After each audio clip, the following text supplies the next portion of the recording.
फिर खुदा की शान समझ में आ जाएगी। जो मुस्तफ़ा की जात पर उंगलियां उठाते हैं उन्हें बता देना कि रहमत का जरा मफहूम समझने की कोशिश करो। अल्लाह ताला की रहमतें क्या है, अल्लाह ताला की रहमतों का क्या आलम है। परवरदिगार आलम के प्यारे महबूब ने फरमाया, परवरदिगार की रहमतों का ये आलम है। अल्लाह की रहमतों की वुसात का ठिकाना नहीं, अल्लाह की रहमतों की वुसात का कोई ठिकाना नहीं। परवरदिगार आलम खालिक़े कायनात रब्बे लम यज़ल ला यज़ाल की रहमतें कभी कम नहीं होती है, अल्लाह की रहमतें कभी खत्म नहीं होती है।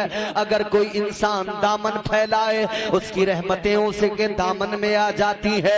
अगर कोई इंसान मुश्किल में पुकारे, ताजदार मदीना ने फरमाया रब की रहमतों की शान ये है, परवरदिगार की रहमतों का आलम ये है, अल्लाह ताला की शान ये। आका फरमाते हैं अल्लाह ताला को जब कोई बंदा एक मर्तबा पुकारता है, कहता है या अल्लाह, एक मर्तबा मुश्किल में पुकारा, एक मर्तबा परेशानी में किसी ने पुकारा, मेरे आका फरमाते हैं इधर तुम एक मर्तबा पुकारते हो, उधर रब की रहमतें अपने उस पुकारने वाले बंदे को अल्लाह ताला की रहमतें 70 मर्तबा पुकारती है।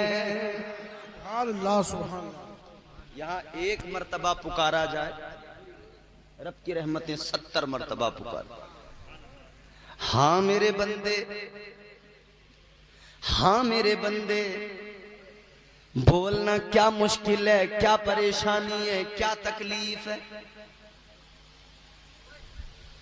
जब मुश्किलें आती हैं, परेशानियां आती हैं, जब दुख घेर लेते हैं, जब कोई भी मुश्किल तरीन वक्त आता है तो बंदे की जबान से क्या निकलता है, या अल्लाह करम फरमा दे, या अल्लाह फजल फरमा दे। परवरदिगार फिर अपनी रहमतें नाजिल फरमाता है, फिर परवरदिगार का करम होता है, अल्लाह ताला का करम होता है, उसकी रहमतें बरसती हैं, मुश्किलें दूर हो जाती हैं, बलाएं दूर हो जाती हैं। एक मिजाज भी दे के जा रहा हूँ, रब की रहमतों पे भरोसा किया करो, रब की रहमतों पे भरोसा किया करो, इसलिए कि अल्लाह ताला ने खुद कुरान मजीद में फरमा दिया, परवरदिगार ने फरमा दिया, अल्लाह ने ऐलान कर दिया, ला तक़नतू मिन रहमतिल्लाह। अल्लाह ने फरमाया अल्लाह की रहमतों से कभी नाउमीद ना होना, अल्लाह की रहमत से कभी मायूस ना होना। गांव का अगर कोई चौधरी कह दे, कोई मालदार कह दे, परेशान ना हो मैं तेरे साथ हूँ, तुम्हें उस पे बड़ा नाज होता है, बड़ा फख्र होता है। हमारे गांव के मुखिया ने, हमारे पड़ोसी ने, मालदार ने कह दिया है अब घबराने की जरूरत नहीं है, हमारे प्रधान ने कह दिया है, हमारे इलाके के एमएलए ने कह दिया है, हमारे इलाके के एमपी ने कह दिया है। अब परेशानी कैसी है, पीछे उसका हाथ है, हर मुश्किल में पीछे वो हमारी मदद करेगा। ऐ लोगों, ये दुनिया के मालदार, ये दुनिया के सरवत वाले लोग, ये जाहो हशम वाले लोग, इनका भरोसा तो करते हो मगर कैसे नादान बने हुए हो। वो रब कहता है मेरी रहमत से ना उम्मीद ना होना, कभी परवरदिगार की रहमत पे भी भरोसा किया करो, कभी उसकी रहमत पे भी तो भरोसा किया करो। दोस्त को दोस्त पे भरोसा होता है नहीं। आधी रात को दोस्त बुला ले, दोस्त भागा हुआ जाता है, अम्मा कह रही कहां जा रहे हो बेटा, अरे क्या ये जो मेरे सामने नौजवान तबका बैठा है, 20 साल के लड़के, 25 साल के लड़के, इन्हें दोस्ती का बुखार हो तगड़ा वाला।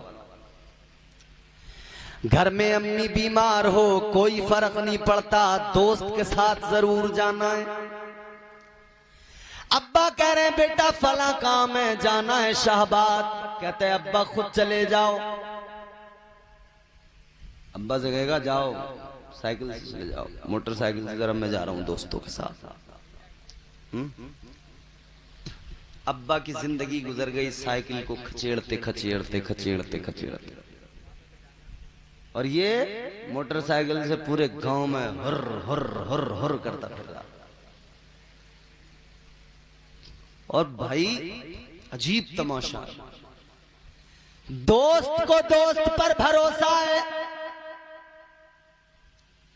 यार को अपने यार पर भरोसा है, झूठी मोहब्बत झूठे प्यार पे भरोसा है। मगर अजीब बात है, जिस रब ने पैदा किया उस परवरदिगार पे भरोसा नहीं, उसकी जात पे भरोसा नहीं, उसकी रहमतों पे भरोसा नहीं। अल्लाह तो फरमाता है मेरी रहमत पे भरोसा कर, अल्लाह तो फरमाता है मुझ पे भरोसा करके तो देख ले एक बार। तू बीमार हुआ, तू डॉक्टर के पास गया, अच्छी बात है दवाई तो कर, मगर भरोसा रब की जात पे कर ले कि शिफा देने वाला परवरदिगार है। अगर डॉक्टर शिफा देता तो अस्पताल में कोई मरीज कभी न मरता, कभी कोई न मरता। लेकिन ये डॉक्टर जो है दवाई देते हैं, शिफा इनके इख्तियार में नहीं। शिफा देने वाली जात तो अल्लाह की है। तो जब बीमारी आए तो डॉक्टर पे भरोसा बस इतना करना कि ये दवाई देगा, और शिफा कौन देगा? अल्लाह देगा। अल्लाह पे भरोसा कर लेना, अल्लाह पे भरोसा करना, किसी मुल्ला पे भरोसा न करना। जब कोई परेशानी आए तावीज के लिए बाद में जाना, मस्जिद में जाके सर पहले झुका देना, और ये याद रखना अल्लाह ही ताला, अल्लाह परवरदिगार ही है जो तेरी मुश्किलों को दूर कर सकता है। कोई और कर सकता है? कितने बड़े पीर से तावीज ले लो, कितने बड़े बाबा से ले लो, कितने बड़े जादूगर के पास चले जाओ, जादू करवा लो। हाँ, जरिए हो सकते हैं, किसी वली की बारगाह में जाके उनसे अपने लिए दुआ कराओ कि भाई मेरे लिए दुआ कर दें आप। अल्लाह के दोस्त होते हैं अल्लाह वाले, उनकी बारगाहों में जाकर रब का कुर्ब मांगो, परवरदिगार का प्यार मांगो, रब की बारगाह में मकबूलियत मांगो। इमाम साहब से, अपने इमाम साहब के पास जाके उनसे कुरान की आयतें पढ़वा कर दम करवा लो, बिल्कुल करा लो। अपने बड़ों से दुआएं ले लो, बिल्कुल ले लो। मगर सिर्फ इसी चक्कर में लग जाओ कि फला बाबा, फला जादूगर वो कर देगा ठीक। किसी की औकात है? अल्लाह अगर शिफा न दे तो कोई शिफा दे सकता है? बोलो भाई, दे सकता है? नहीं दे सकता। ऐ लोगों गौर करो, अल्लाह अगर शिफा न दे तो कोई कायनात में ताकत नहीं जो शिफा दे दे।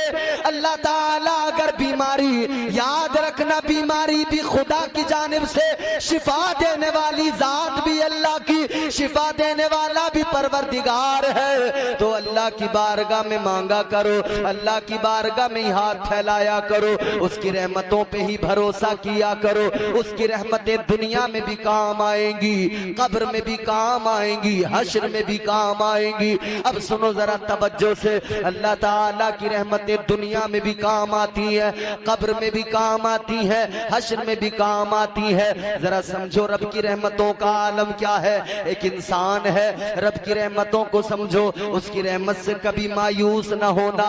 एक इंसान है जो मुश्किल में है, परेशानी में है, महशर का दिन है, महशर के दिन उसके अमाल तोले जा रहे हैं, उसके नामे अमाल को मीजान पर तोला जा रहा है।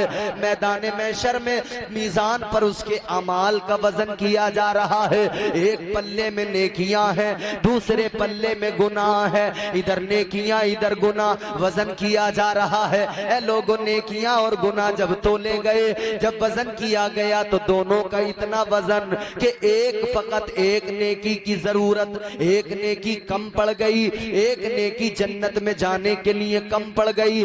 फकत एक नेकी की जरूरत है, सिर्फ एक नेकी मिल जाए तो जन्नत का परवाना मिल जाए। एक नेकी होती तो जन्नत का हकदार बन जाता, एक नेकी कम पड़ गई। लोगों जरा सोचो तो सही क्या गुजरी होगी उस इंसान पर जिसको एक नेकी कम पड़ गई। नेकियां तो हैं मगर एक की कमी है। ऐ लोगों, कभी सोचा है तुमने, किसी प्रधान से जाके पूछना, जब एक वोट से वो इलेक्शन हारता है तो उस पे क्या गुजरती है। ये एक की गिनती बड़ी खतरनाक है। गांव का प्रधान जो एक वोट से हार जाए ना, सर पटकता रहता 5 साल। अरे एक वोट मिल जाता, अरे वो कैंसिल ना होते वोट। फिर अपने सपोर्टर्स वोटर्स जो है ना, उन्हें गालियां देगा, अरे वो साथ रहा, उसने कम वक्त ने वोट नहीं दिया। एक ही दे देता तब भी मेरा काम हो जाता। 5 साल मियां इसके कलेजे पे सांप लौटते रहते हैं। एक हाँ मेरे प्यारे गौर करो, एक नेकी की जरूरत पड़ गई, हैरान है, परेशान है। तुम्हें और मुझे भी दुनिया से जाना है।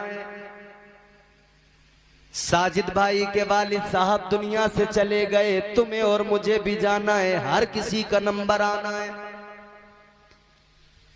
चाहे जितने लफंडर बन जाओ, चाहे जितनी अय्याशियां कर लो, चाहे जो कर लो, जितनी जोर आजमाई कर लो, मगर मरना जरूर है।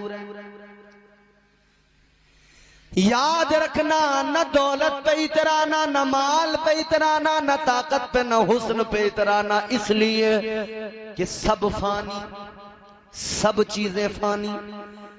ताकत की बात करने वालों को देखा, बुढ़ापा आया तो कमर झुक गई। हुस्न वालों को देखा, बड़े इतराते थे, लेकिन बुढ़ापा आया तो चेहरे पे झुर्रियां पड़ गई। बोलो, जवानी में फूले नहीं समाते थे, बड़ा इतराते थे। नाई की दुकान पर बैठ के बड़ी गौर से अपना शीशे में मुंह देखते थे। नाई भी नए नए नुस्खे बताता है। वो कह रहा है मसाज करवा लो। अच्छा, क्या होगा उससे? बोले चेहरा बड़ा चमक जाएगा, शाइनिंग आ जाएगी चेहरे पे। नाई ने मशवरा दे दिया, इसने कर रगड़ दे जल्दी। नाई बोला मसाज तो करा लिया, ब्लीच और करा लो। बोले इससे क्या होगा? अरे बोले भाई अंदर तक का मैल काट देगी सारा, बिल्कुल गोरा बना देगी। इसने कहा जल्दी लगा दे।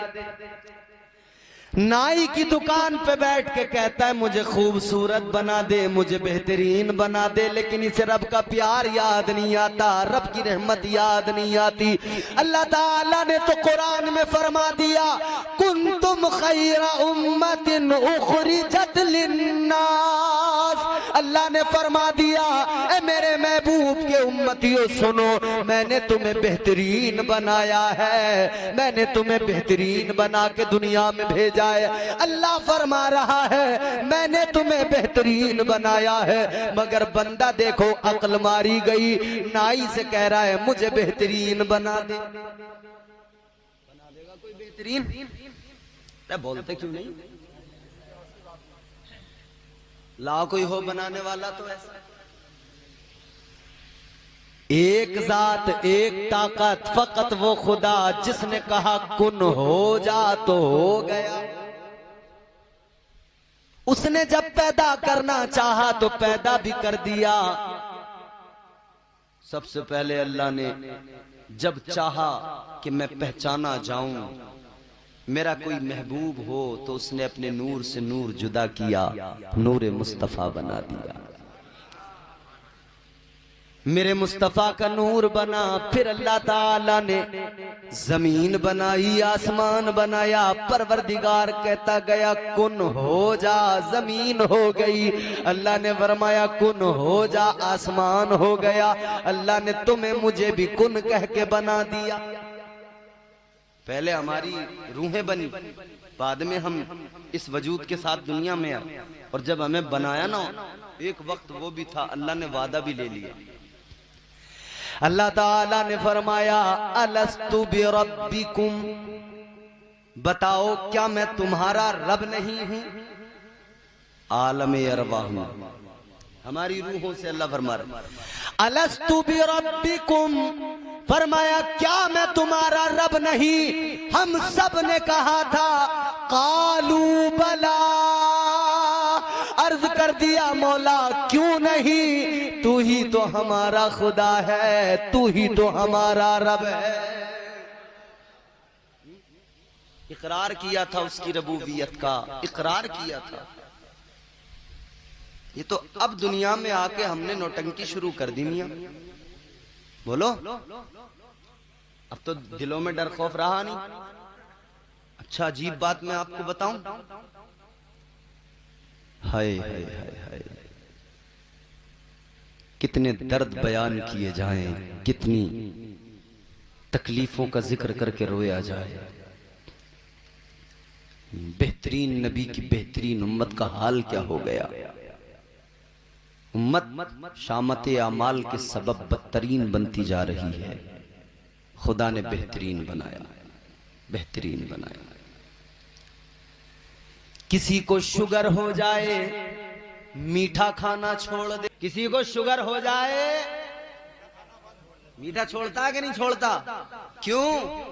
डर, खौफ। क्या डर है, क्या खौफ है? यही तो डर है, मीठा खाऊंगा तो शुगर बढ़ जाएगी, बढ़ गई तो मर जाऊंगा। ब्लड प्रेशर हाई होने लगे, ब्लड प्रेशर का मरीज हो तो नमक खाना बंद कर देता है। डर होता है, डर होता है, खौफ होता है। हाय मेरी कौम, रो अपनी किस्मतों पर, रो अपनी आदतों पर। तुमने शुगर के डर की वजह से मीठा खाना छोड़ दिया, तुमने ब्लड प्रेशर के डर की वजह से नमक खाना छोड़ दिया। मगर कैसे बेशरम बन गए, अल्लाह का डर कभी दिल में नहीं आया, हराम बराबर खाए जा रहे हैं। कभी अल्लाह के डर से हराम भी खाना छोड़ दिया होता। इमाम साहब कौन है मस्जिद में आपकी? चले गए। जोहर की अजान किस टाइम होती है तुम्हारे गांव में? पढ़ते ना होंगे तो पता कहां से होगा टाइम? 1:30 बजे। हाँ देखो हजरत बता रहे हैं कि अल्हम्दुलिल्लाह यहाँ नमाजी और हाजी हैं लोग बहुत ज्यादा। 1:30 बजे अजान होती है। कितने बजे? 1:30 बजे जब मस्जिद में अजान होती है, कितने नमाजी जाते हैं गिने चुने। इमाम साहब ने 1:30 बजे अजान पढ़ी, मस्जिद कोई नहीं गया। लेकिन इमाम साहब ने 2 मिनट बाद फिर दोबारा अगर अजान पढ़ दी तो सारे आ जाएंगे, इमाम से लड़ने लगेंगे। हाय अल्लाह ने बुलाया, तू नहीं आया, इमाम से लड़ने के लिए फौरन निकल के आ गया। बोलो भाई सच्चाई है कि नहीं? इमाम अजान पढ़े, नमाज के लिए बुलाए तो कोई जाने को तैयार नहीं, दोबारा अजान पढ़ दे तो लड़ने के लिए सब आ जाते हैं। कैसे बेहतरीन अल्लाह ने बेहतरीन बनाया, हम बदतरीन बनते जा रहे हैं। अच्छा घर घर में हमारे ये क्या नाम है आपका? अरे घबराओ मत, आपको मैं क्लास नहीं लगा रहा। क्या नाम है? राशिद। राशिद तकरीबन इनकी 20-21 साल या 18-19 साल उम्र होगी। हमारे मुआशरे में हम लोग अपने 18 साल के, 20 साल के, 17 साल के, 15 साल के बच्चों को एक मोबाइल देते हैं बड़ा। बच्चे जिद करते हैं इस दौर में, कहते हैं जी मोबाइल दिलवाओ अब्बा। अब्बा की आंख में तकलीफ है, आंख नहीं बनवा रहा, बेटे को मोबाइल दिलवा रहा इसलिए कि बेटा नाराज ना हो जाए। मोतियाबिंद हो गया आंख में, और बेटे को भी फिक्र नहीं कि अब्बा की आंख का ऑपरेशन पहले हो जाए, मोबाइल बाद में ले लूंगा। नहीं, अब्बा मरता है मरे, मोबाइल मिल जाए। ये है। अच्छा बाज लोग शक तो चलो फिर भी, अब हालात ये हैं कि लड़कियां 20-20, 22-22 साल की लड़कियां बड़े बड़े मोबाइल। अच्छा एक बात बताओ, आपने आग जलाते हो, आग जलती है घरों में, चूल्हा जलता है, आग जलती हो उसके बराबर में आप मक्खन रख दें, क्या? मक्खन। आग जलाकर उसके बराबर में मक्खन रख दो, मुझे बताओ वो मक्खन पिघलेगा या नहीं पिघलेगा? आग जलती हो, बराबर में मक्खन रखा हो, फिर मक्खन से कहो पिघलना नहीं है, पिघलना नहीं है। भाई आग है तो उसे पिघलाएगी। ये मोबाइल आग का अंगारा है। आग जलाकर मक्खन से कहो पिघलना नहीं है। कैसा बेवकूफ होगा वो इंसान जो आग के बराबर में मक्खन को रखकर कहे पिघलना नहीं है, पिघलना नहीं है, पिघलना नहीं है। तो वो भी कैसा बेवकूफ है जो बच्चे को बड़ा मोबाइल दे के कहता है बिगड़ना नहीं है, बिगड़ना नहीं है, बिगड़ना नहीं है। आग मक्खन को पिघलाएगी, ये बच्चे को बिगाड़ेगा। ये बात तय है। आग का अंगारा हाथ में रखोगे तो हाथ जलेगा या बचेगा? अच्छा चलो, नौजवानों को भी एक बात मैं कह रहा हूं, चलो तुम मोबाइल चलाते हो, हाँ ठीक है, बहुत सारी जरूरतें इससे पूरी होती हैं। दौरे जदीद की जरूरत भी है, दौर बदल रहा है, नेट का जमाना है। हमें भी आपने वहीं कहीं सुना होगा, किसी भी सोशल मीडिया प्लेटफॉर्म पे सुनकर आपने हमको दावत दी। नेट चलाते होंगे आप लोग, यूट्यूब, फेसबुक, इंस्टाग्राम, व्हाट्सएप, ये सब चलाते हैं? चलाते नहीं या हद कर देते हैं? रात को जब बिस्तर पे आए तो 4 घंटे पहले मोबाइल चलेगा, फिर बाद में सोएंगे। अब्बा बार बार कह रहे बेटा सो जा, कह रहे तुम सो जाओ, अभी सो जाऊंगा, जरा सा और देख लूं। 4-4, 5-5 घंटे, 6-6 घंटे निकाल दिए, सोने के वक्त पर नहीं सोए। जागने का वक्त करीब आने लगा तो फिर सोने लगे। नेट चला रहे, पढ़े लिखे बच्चे जानते होंगे अंग्रेजी में नेट जब लिखोगे तो कैसे लिखा जाएगा? NET, net. इसका माना क्या होता है? नेट का माना क्या होता है? नेट का माना होता है जाल। तुमने देखा होगा बैडमिंटन खेला जाता है नेट लगाकर, एक खेल होता है वॉलीबॉल, नेट लगाता है, एक खेल होता है फुटबॉल, उधर पीछे नेट लगा के रखते हैं, जाल। लेकिन ये ठीक है, ये अलग अलग इस्तेमाल हैं, लेकिन इस जाल का एक इस्तेमाल जो सबसे अच्छा इस्तेमाल है वो कौन करता है?